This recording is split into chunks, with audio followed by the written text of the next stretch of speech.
Hi, welcome. This is Mark Bautis from Bautis Financial, and in today's video, we're going to talk about understanding the risk in your portfolio.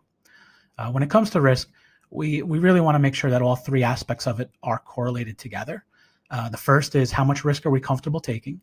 The second is how much risk do we actually have in our portfolio? And then the third is how much risk do I need to be in my investments to be able to hit my long and short-term financial goals? So today's video, we're going to focus just on how much risk am I comfortable taking, or do I want to have in my portfolio.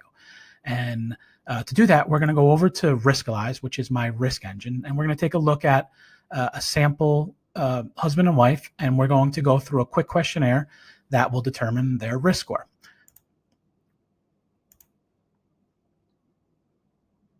So going through the risk score, it's going to ask us a couple of questions to determine how comfortable we are with risk, and a lot of the focus is going to be on the downside of it, to make sure that we're emotionally able to handle the downside, and that it doesn't cause us to, as an example, sell at an inopportune time. So let's say the markets go down, we see the value on our statements, on our accounts drop, and immediately our first inclination is to let's just sell everything. We'll go into cash until things look better. And a lot of times this is the wrong approach, because what we're doing is we're selling at a market low.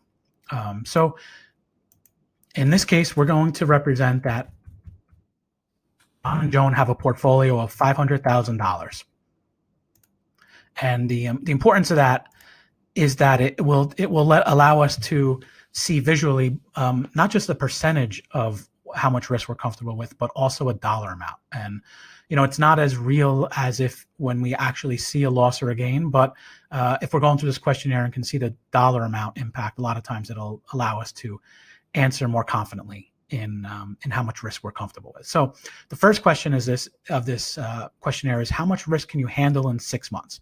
So what this is saying, it's a starting point. It's saying, would you be able to handle if your account was up or down 14% in the next 6 months? And obviously, if it was up 14%, we'd all be happy, but it's more focused on the downside. Would you be comfortable risking that 14% or $70,000? And if you're not, you're able to slide or toggle the slider a little bit up or down from that 14. So in this example, we'll represent John and Joan being a little more conservative, and that they're comfortable with a 10% loss or gain. So in this case, it's $50,000 that they'd be comfortable with going up or down. And then the second question, it's going to allow them to improve that 50,000. So they can keep their original choice of 10% up, 10% down in the middle, or on the left, they could have less risk, but still keep that same reward. So still have the chance of getting that $50,000 gain or that 10% gain, but only having a chance to risk, or only having to risk 6% on the downside, or $29,661.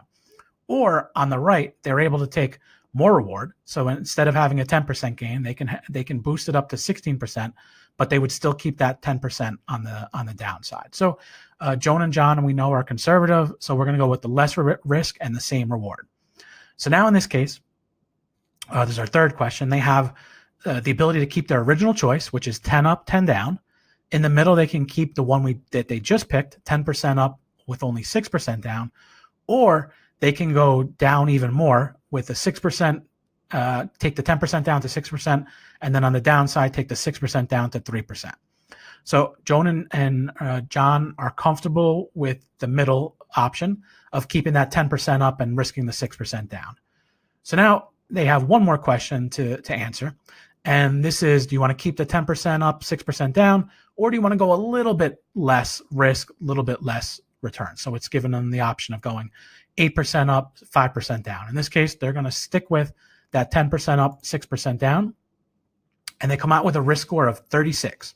So again, that's on a scale of 1 to 100. So a 1 would represent if you were comfortable just keeping the money under your mattress, and a risk score of 100 would represent if you wanted to take your entire portfolio and you were comfortable putting it into Bitcoin or something extremely risky like a Chinese mining stock. So that's how we calculate our risk score. And the risk score by itself doesn't really mean much. So in our next video, what we're going to do is we're going to take a look and see how you can determine how much risk you're currently taking with your portfolio.